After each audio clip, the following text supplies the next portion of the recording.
Next, Terana, Dream Star. ලාංකික යෞවනයේ සිහින සැබෑකරන තාරකා පෙළහර. Dream Star.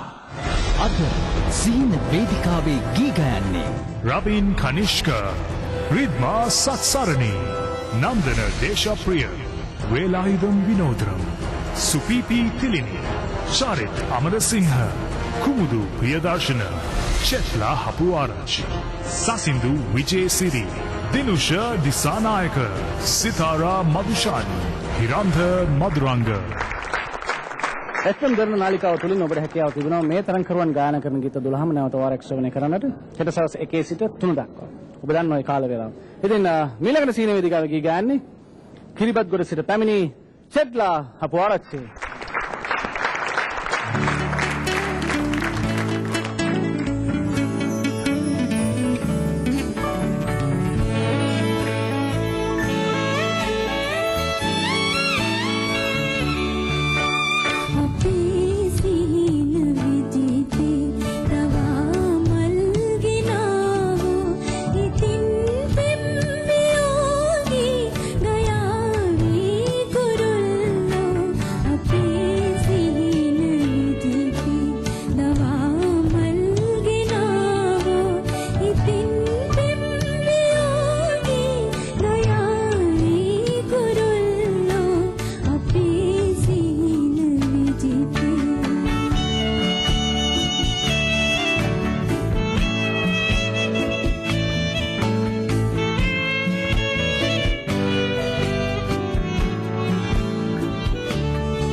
මේ ගීතය දීප්චන්දි තාලයට අයත් ටිකක් විරලව ගායනා කරන ගීතයක්.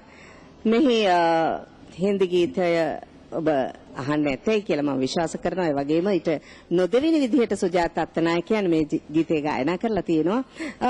මෙතන පොඩි ගැටලුවක් මට ආවා. දැන් කහජා කියන තැන තමයි මල් කියන වචනේ යෙදিলা තියෙන්නේ. එතන වේරියේෂන් එකත් අර දවා කියන තැන වේරියේෂන් එකත් ඒ වගේ වේ කියලා දෙන වේරියේෂන්ස් ඒ කියන තැන්වල ඔබ ඒ වේරියේෂන් එක හරියට පැහැදිලිව පෙන්වා ගැනීමෙදි කිසියම් අඩුපාඩුවක් මම දැක්කා. ස්වර අස්ථාවර වුණේ ශ්‍රුතියෙන් පිට ගියේ නෑ. ඊටම ලස්සනට ගායනා කරා. හොඳට හඬ පෞරුෂය පවත්ගත්තා. එතනට අර වේරියේෂන් එක හරි විදිහටම ඇප්ලයි කරා නම් තවත් ලස්සනයි. ඒක සිහින විජිතේ කියන එක.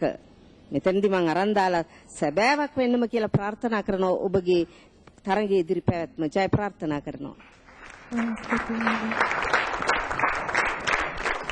ඇත්තටම චෙට්ලා මගෙත් අදහස දැන් සමහර තැන්වල ඔබේ ගායනාවේ ඉහළට යන ස්වර චලිතය දැන් විශේෂයෙන්ම මල් ගයාවි වගේ ඉහළට යන ස්වර චලිතය හරියට පැහැදිලි නැති ආවක් තමයි තියෙන්නේ. ඒ ස්වර හරියට ඒ මත හරියට පැහැදිලිව අග්‍ර ස්වරයට යන්න ඕන. ඉතින් ඒක තමයි ඇත්තටම මේ වගේ ගායනාවේ තියෙන හරියටම ස්ථාවර නොවුණු තැන. තවත් එකක් ඉහළ ස්වර වලට යද්දී වර්ස් වල ඉහළ ස්වර වලට යද්දී අසීරුවෙන් ගායන බවක් මට දැනුණා සහ හරියට ස්වර ස්ථානයේ මත නොඉඳින ගතිය. ඒ තැන් දෙක තමයි ඇත්තටම ඔබේ ගායනාවේ යාන්ත්‍රික දෝෂ දෙකකට තියෙන්නේ. ඉතින් ඔබේ කලින් ගායනාවන් ආදියත් කලකලා බැලුවම ඔබට හොඳට ගයන්න පුළුවන් තරුණ තරගකාරියක් බව අපි දන්නවා. ඉතින් ඊළඟ වටේකදී එවැනි ස්වර චලිතත් අතහරින්නම නරකයි. ඒවා ඉතාම ලස්සනට ගයන්න පුළුවන් දැන්. ඉතින් ඔබට සුබ පතනවා චෙට්ලා. ඇත්තටම මේ තැන් දෙක හැර ඔබේ සමස්ත ගායනාව ඇත්තටම තියෙන්නේ ඉතා හොඳ ගායනාවක් පැත්තට තමයි. සුබ පැතුම ඔබට.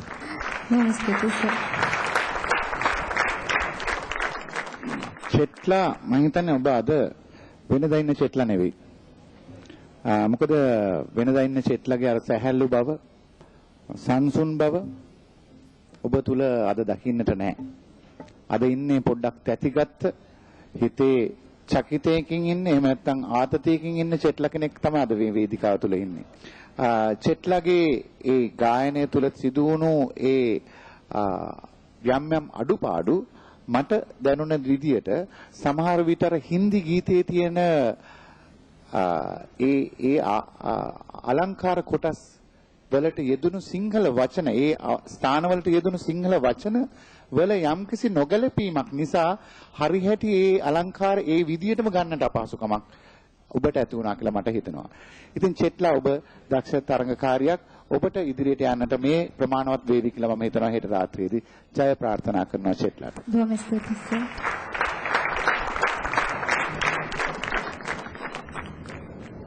චෙට්ලා හපු ආරච්චි. චෙට්ලා මම හිතන්නේ හොඳ ගීතයක් ඔබ යම් ඊටමත් හොඳින් ගායනා කරා කියලා මට නම් හිතෙනවා. ජෝතිපාල මහත්මයා ගායනා කරන ගීත ඔබට ගායනා කරන්න බැරිද? ඒක ඔබ අහලා නැද්ද? වචන මතක නැහැ. අහලා තියෙනවා ගීතේ නේ? ඒක හින්දි ගීතය අහලා තියෙනවද? අහලා නැහැ. කමන්නේ. නිලු අධිකාරී මහත්මයා. අනිවාර්යෙන් ඇති යමක් කියන්නද ඔබට? චෙට්ලා ඔබ බොහොම දක්ෂ ගායිකාවක් කියලා ඒ ගීතයේ ඒ නාදමාලාව හුඟක් රස වැහෙන නාදමාලාවක්. ඒ ගීතේ තියෙන්නේ අර කීර්තයක වගේ මේ ගීතේ රසිකයින්ගේ හිතවල කිඳා බහැලා ඒ කියන්නේ අහු අස්සක් මුලක් නෑර හැම දශමයක්ම රසිකයින්ට හරි මතකයි. එච්චරට සුන්දරයි ඒ තනුව. ඉතින් එවැනි තරුවක් තෝරා ගැනීම තුළ ඔබගේ දක්ෂතාවය උපරිමයෙන් පෙන්වන්නත් පුළුවන්. ඔබ එහි උපරිමයක් කළා. නමුත් ඔබ ඒ ටිකක් තැතිගැන්මක් වගේ දෙයක් මටත් පේනවා අද ගායනය කරන අවස්ථාවේදී. ඒ සියුම් තැන් ඒකේ හරියට මූර්ඛී තියනවා ගයන්න. ඒ ගයපු දේවල් තව පැහැදිලිව අපිට ඇහුණා නම් තවත් මේ ගීතේ රස කරන්න ඔබට හැකියාව තිබුණා. මොනවා හෝ කක් හෝ තැතිගැන්මක් හෝ බයවීමක් හෝ මොකක් හෝ නිසාවෙන් හෝ ඇයට පුංචි අඩුපාඩු සිද්ධ වුණා. නමුත් මම හිතන්නේ ඇයිගේ දක්ෂතාවයේ ඒ අඩුපාඩු නිසා කිසිම අවතක්සේරුවකට ලක් කරන්න ඒ කිසිම හේතුවක් නොවේ. කෙසේ වෙතත් ඒ සුන්දර ගීතය අපිට රස විඳින්න ඇය ඊටම ලස්සනට ගැයුවා. මේක තරංගයක්. මෙහිදී ඔබ එවැනි වූ අඩුපාඩුවක්වත් නොකරන්න වග බලා ගත්තොත් මට හිතෙනවා ඉදිරියටම ඔබට යන්න පුළුවන් වෙයි කියලා. සුබ පතනවා. දෙట్లද බය වෙලාද ගීතය ගායනා කරේ? පොඩ්ඩක් බය හිතුණා. ඊට හේතුව? හේතුව හේතුවක් නැහැ. එහෙමද? හරි ඒ වෙන්නේ අපහසු ගීත තෝරගත්තම පුංචි බයක් ඇති වෙන ඕනම කෙනෙක්ට ඒක සාමාන්‍ය දෙයක්. නමුත් ඔබ ගීත හොඳින් ගීත ගායනා කරා ප්‍රේක්ෂකයන් ඔබට ආදරය කරන නිසා තමයි අද ඔබ මෙතන ඉන්නේ. ඒ නිසාවෙන් හෙට දවසේදී ඔබට අනිවාර්යයෙන්ම SMS ලබා දෙවි. දැන් මතක් කරලා කියන්න ඕනට ඔබේ SMS සංඛ්‍යාව. මෙවර මගේ SMS සංඛ්‍යා 8 DDS ස්තනක් අංක 8 යොදලා 99.2කට සෙන්ඩ් කරලා මෙවරත් මගේ ගීතේ රස වින්දනා මෙවරත් මාව ඉදිරියට යවන්න සහයෝගය ලබා දෙන්න කියලා ශ්‍රී ලාංකික සියලුම ප්‍රේක්ෂක ජනතාවගෙන් ඉල්ලා සිටිනවා. බොහොමත්ම ස්තුතියි. DDS ස්තනක් අංක 8 යොදා 99.2ට SMS කරොත් ඔබට හැකියාව තිබෙනවා. අනිකුත් තරඟකරුවන් වගේම චෙට්ලවත් මේ තරගෙන් ඉදිරියටම අවසන් 20 දින අතරට ගෙන යන්නට. ඉතින් හෙට ලැබෙන තීරණත් එක්ක තමයි තීරණ වෙන්නේ චෙට්ලා අවසන් 20 දින අතරට යනවාද නැත්නම් මොකද වෙන්නේ කියලා. බලමු හෙට රාත්‍රියේ ඔබට ලැබෙන තීරණ කුමක් වේවිද කියලා. සුබ පතනවා.